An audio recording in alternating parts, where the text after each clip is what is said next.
नमस्कार साथियों, हिंदी स्टेनो बढ़ोत वाले चैनल में आपका हार्दिक स्वागत है। आज की डिक्टेशन रामधारी गुप्ता खंड 1 से प्रतिलेखन संख्या 17 व 18 से 100 वर्ड पर मिनट की स्पीड से होगी। तो आइए शुरू करते हैं। डिक्टेशन शुरू होगी 5 सेकंड बाद।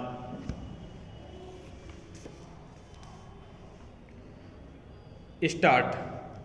उपाध्यक्ष महोदय, मैं समझता हूँ कि अब तक इस वैदेशिक नीति पर न केवल इस ओर के सदस्यों ने ही बल्कि दूसरी ओर के सदस्यों ने भी प्रधानमंत्री जी को धन्यवाद दिया है। इसलिए मैं अपनी तरफ से धन्यवाद देकर उनका बोझ बढ़ाना नहीं चाहता। इसमें कोई संदेह नहीं कि इस सदन के सभी सदस्य, चाहे वे किसी भी पार्टी से संबंध रखते हो, इस बात से पूरे सहमत है कि हमारी विदेश नीति ने संसार में हमारा सिर ऊंचा उठा दिया है। हमने पंचशील के सिद्धांत को संसार के सामने रखा है। यदि हम उसके आधारभूत सिद्धांत पर दृष्टिपात करें तो हमको पता चलता है कि हमने संसार में एक जो सबसे बड़ा काम किया है वह यह है कि हमने तनाव को कम करने का प्रयत्न किया है। जिस समय हमने नई नई स्वतंत्रता प्राप्त की तो हमारे सामने बहुत से प्रश्न थे। उनके साथ ही हमारे दो बड़े गुट थे जो कि एटम बम और दूसरे बम लिए हुए हमको चुनौती दे रहे थे कि अगर हमने उनमें से किसी एक गुट में सम्मिलित नहीं हुए तो हमको बड़ी कठिनाई होगी। उस समय भी हमारे प्रधानमंत्री ने हमारे देश की वैदेशिक नीति को इसी स्तर पर रखा जिसके कारण आज हम संसार में अपना सिर ऊंचा उठा सकते हैं। हमने जो संसार के सामने पंचशील के सिद्धांत को रखा उसका सबसे बड़ा फल यह हुआ कि एक सम्मेलन हुआ जिसकी ओर मैं आपका ध्यान दिलाना चाहता हूँ। इस सम्मेलन में बड़े उत्साह के साथ संसार के 29 राष्ट्रों ने, जो कि एशिया और अफ्रीका से संबंध रखते थे, यह घोषणा की कि हम संसार में तनाव कम करना चाहते हैं और साथ ही हम यह चाहते हैं कि संसार में जो विभिन्न सामाजिक और आर्थिक नीतियां हैं वे साथ साथ चल सके। हमारी वैदेशिक नीति में जो सबसे महत्वपूर्ण चीज़ है वह है सह अस्तित्व की भावना। उसी भावना के फलस्वरूप हम देखते हैं कि आज कोरिया का युद्ध नहीं हुआ जो कि एक तीसरे विश्व युद्ध के रूप में परिवर्तित हो सकता है। हमारी इस नीति के कारण हमारे अमेरिकी मित्र हमसे कुछ अप्रसन्न भी हो गए, लेकिन यदि हम ऐसा न करते तो आज संसार को तीसरा युद्ध देखना पड़ता। मैं बहुत ज़्यादा समय नहीं लूँगा, थोड़ा ही लूँगा। उपाध्यक्ष महोदय, मैं निवेदन कर रहा था कि जब हम कोई प्रश्न उठाए तो यह देखें कि हम इसमें से कहाँ तक बढ़ा सकते हैं।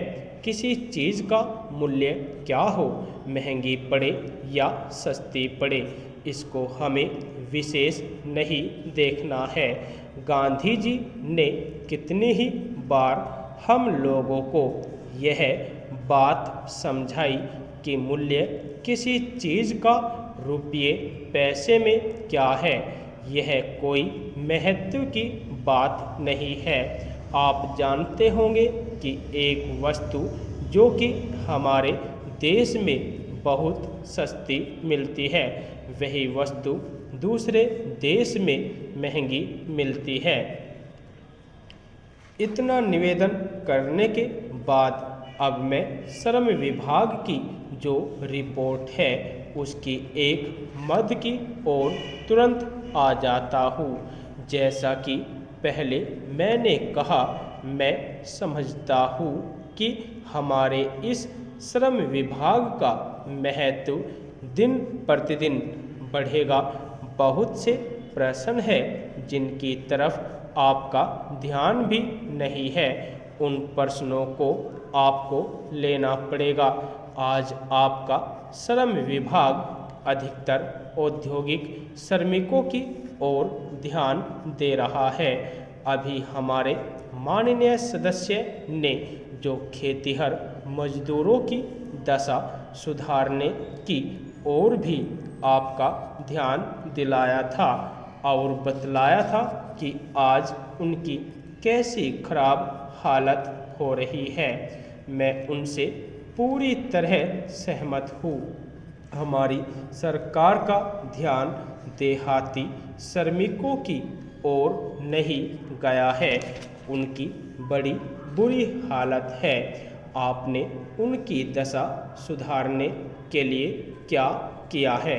मैं पूछना चाहता हूँ कि जो लाखों और करोड़ों आदमी देहातों में बेकार बैठे हुए हैं, उनको मजदूरी और काम दिलाने के लिए आप क्या कर रहे हैं?